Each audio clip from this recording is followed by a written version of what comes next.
Napaka-easy naman hulaan nito. Eh di syempre, saging. Saging na mais? Basic naman neto. Eh di syempre, pinya, pineapple be. What? Watermelon na pinya? So weird. Eto, talong to be, talong. Tama na ako neto ha, talong to, talong. Ha? Paano naging avocado yung talong? So ngayon guys, maglalaro tayo ng Guess My Drawing sa Weebly.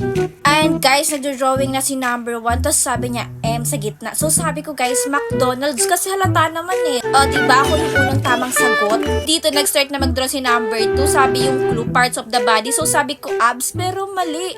Gums pala yun. Paano naging gums yun?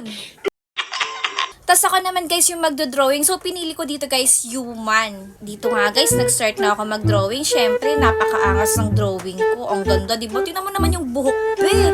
Syempre parang McDo yan. O diba nakasmile pa yan.